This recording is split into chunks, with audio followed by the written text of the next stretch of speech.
इस्लाम को शाहरुख खान से, दीपिका पादुकोण से मत देखो। लेकिन अभी एक खान साहब है, कोई वो बनाया कोई गाना, वो जोड़ दिया इस्लाम से। ये देखिए वहां पर तो जाफरानी रंग का कपड़ा पहना दिया, हमारे हिंदू भाई को तकलीफ देने के लिए हरे रंग का कपड़ा क्यों नहीं पहनाया? ये देखिए रिपुटेशन। क्या इस्लाम का कौन सा कलर है? हरा रंग इस्लाम का परमानेंटली?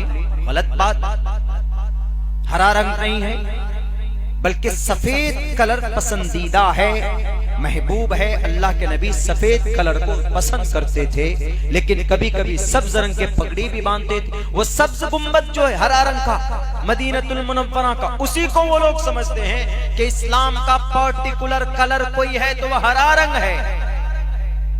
जिस वक्त अल्लाह के नबी अलैहिस्सलातु वस्सलाम मदीना से मक्का आ रहे थे, मक्कतुल मुकर्रमा को फतह करने, 10,000 का लश्कर था। उस वक्त जब आपके सहाबा के हाथ में जो झंडा था, उस जमाने में हर बादशाह के फौज का एक न एक सिंबल होता था, एक न एक फ्लैग होता था, हर बादशाह का जमाने से ये चला आ रहा था। उस वक्त अल्लाह के नबी का भी फ्लैग जो था, झंडा जो था, जो इस्लाम का झंडा माना जाता, उस वक्त इस्लाम का झंडा कौन सा था? भारत के अंदर हमारे मुल्क का, हमारे इस देश का जो झंडा है वो तिरंगा है। तिरंगा में एक रेड कलर है और एक हरा रंग है, और नीचे व्हाइट, ये बीच में व्हाइट, नीचे हरा, तीन जो कलर दिया गया है, तीन बड़ी कम्युनिटी की तरफ इशारा है। हमारे इस मुल्क का झंडा कौन सा? तिरंगा। लेकिन हमारा जो हर मजहब का अलग अलग होता है, जाफरानी रंग है, गेरवा रंग है। हिंदू भाइयों को उनका मजहबी वो झंडा समझते हैं। मुसलमानों का मजहबी झंडा कौन सा है? मुसलमानों का मजहबी झंडा बहुत सारे हमारे मुसलमानों को मालूम नहीं है। बस सिर्फ ये समझते हैं वो हरा रंग का झंडा मुसलमानों का है। हरा रंग का झंडा मुसलमानों का नहीं है। अल्लाह के नबी अलैहिस्सलाम जब मदीना से मक्का चले थे तो उस वक्त जब हाथ में झंडा था, जो अलम था, आप अलैहिस्सलातु वस्सलाम के हाथ में इस्लाम की जो निशानी थी, दो कलर से मिक्स करके उस वक्त वो झंडा बनाया गया था। पहला कलर ब्लैक था और दूसरा कलर व्हाइट था। आज वो झंडा जमीयत उलमा हिंद का जो झंडा है, वही झंडा मक्कतुल मुकर्रमा के फतह के वक्त में अल्लाह के नबी अलैहिस्सलातु वस्सलाम के सहाबा के हाथ में था। इसीलिए खुदा के वास्ते इस्लाम को बदनाम मत करो। इस्लाम को शाहरुख खान से, दीपिका पादुकोण से मत देखो। इस्लाम को आफताब से मत देखो। इस्लाम को आफताब और शरद के कान से मत देखो। इस्लाम को देखना है तो मोहम्मद रसूलुल्लाह की जिंदगी उठाकर देखो। इस्लाम को देखना है तो कुरान को देखो। इस्लाम को देखना है तो हजरत अबू बकर सिद्दीक की जिंदगी को देखो। इस्लाम को जज करना है उमर फारूक को देखो। इस्लाम को पहचानना है हजरत उस्मान को देखो, हजरत अली को देखो, अशरा मुबशरा को देखो, सहाबा किराम को देखो। आपको कहीं पर भी ये नजर नहीं आएगा कि ये उन्होंने किसी को तकलीफ पहुंचाई होगा इनका कोई मकसद होगा।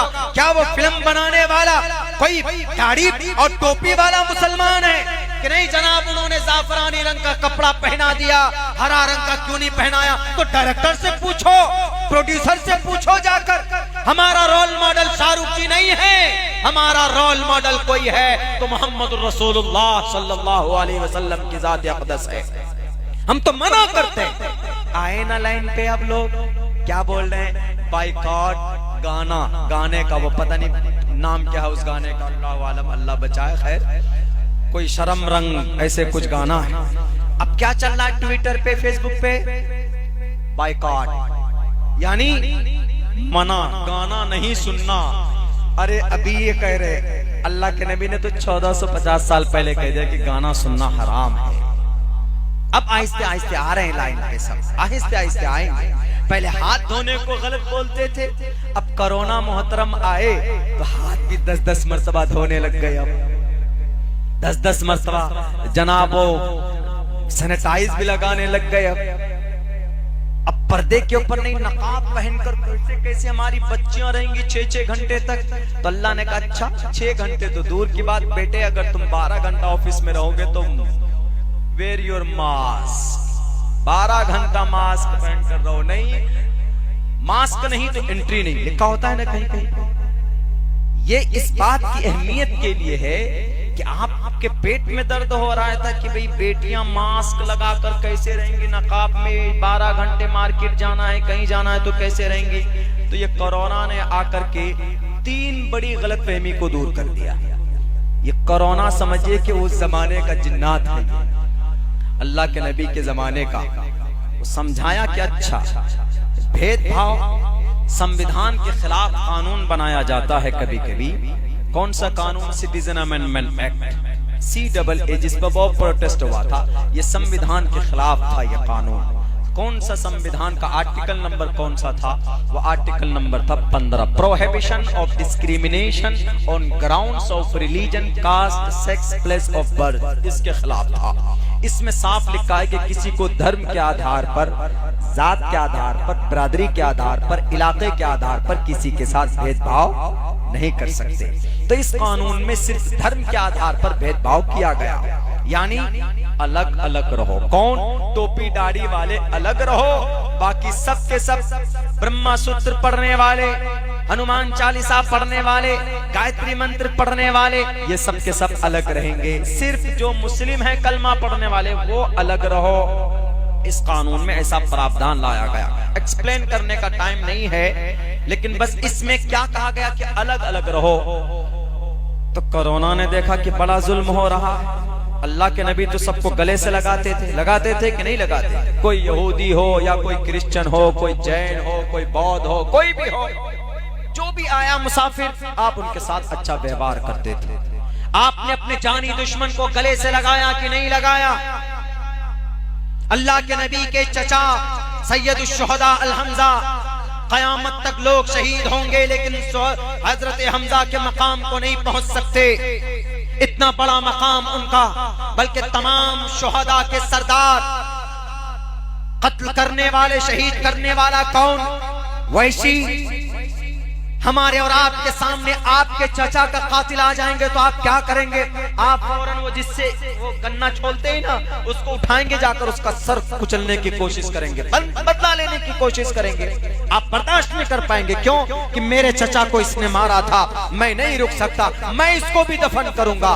दुनिया में उमूमन ऐसा होता है, अगरचे भारत के संविधान में इसकी परमिशन नहीं है, लेकिन ऐसा होता है। अल्लाह के नबी के चचा, बल्कि आपके ख्वाजा अबू तालिब के चले जाने के बाद अगर कोई सरपरस्त थे, कोई आपके पीछे खड़े थे, तो हजरत हमजा रजी अल्लाह ताला अन्हु थे। क्योंकि आप अलैहिस्सलाम को एक मौके पर हजरत हमजा ने कहा था कि मोहम्मद, अगर तुमको तुम्हारे बाप की याद आए, वालिदे मोहतरम की याद आए, तो मेरी शक्ल देखना तुम। कहा क्यों? कहा कि मेरी शक्ल तुम्हारे अब्बा की शक्ल एक जैसी थी, कभी भी मैं तुमको नहीं छोड़ सकता। लेकिन ए मोहम्मद इब्ने अब्दुल्ला, सुन लो, जहां तेरा पसीना बहेगा वहां हमजा अपना खून बहा देगा, लेकिन तुझे कांटा, तुझे कहीं पर जर्रा बराबर तकलीफ पहुंचने नहीं देगा। ये हमजा। उन्होंने कहा कि ठीक है। अल्लाह के नबी को सपोर्ट था। एक गार्जियन को दर्दनाक अंदाज में सीने को फाड़कर, अतरियों को निकालकर चबाया जाता, गले का हार बनाया जाता और नीचे पीछे से नेजा मारकर हलाक करने वाले शख्स का नाम वैशी। लेकिन एक मौके पर अल्लाह के नबी के दरबार में पहुंचते और आकर के कहते, मैं ईमान लाना चाहता हूँ। बहरे एक प्रोसेस में आकर वो ईमान ले आते, कलिमा पढ़ लेते। दुनिया वालों, है कोई अगर इराक में टेररिस्ट को ढूंढना हो तो अमेरिका इराक को तबाह कर देता है, अपने दुश्मन को माफ नहीं कर पाता। मासूम इंसान अफगानिस्तान में ईंट से ईंट बजा दी जाती है, बोस्निया में खून की होलियां खेली जाती है, चेचेनिया में मासूम इंसानों के घर तोड़े जाते हैं। दुश्मन जो कभी कुछ तकलीफ नहीं पहुंचाता, सिर्फ इस बात का कि तू मेरा दुश्मन है, तुम्हारे पास फना एटम पंप है, मैं तुम्हें तबाह कर दूंगा। कोई नहीं किसी दुश्मन को माफ करता, दुश्मन ही होती भी नहीं। लेकिन आओ नबी के दरबार में देखो, मोहम्मद रसूलुल्लाह ने तो अपने जानी दुश्मन को, अपने चचा के कातिल को सीने से लगाकर माफ किया और कहा कि जाओ, सिर्फ इतना करना कि तुम मेरे सामने से कभी मत आना, मेरे पीछे से आना। अगर कोई अपने चचा के कातिल को माफ करता है तो उसका नाम मोहम्मद रसूलुल्लाह सल्लल्लाहु अलैहि वसल्लम। कितनी तकलीफ दी गई थी मोहम्मद रसूलुल्लाह को, लेकिन सबको आपने माफ किया। जाओ इज़हबू व अंतुम मुतलका, जाओ सबके सब माफ। यूं ही नहीं कहा जगतपति असिनाश दूदमन मठेश्वर्य गुणन बिता, यूं ही नहीं कहा दुनिया का मुहाफिज, दुनिया का मुहाफिज अपने स्वार्थ के लिए नहीं, दुनिया के लोगों को बचाने के लिए।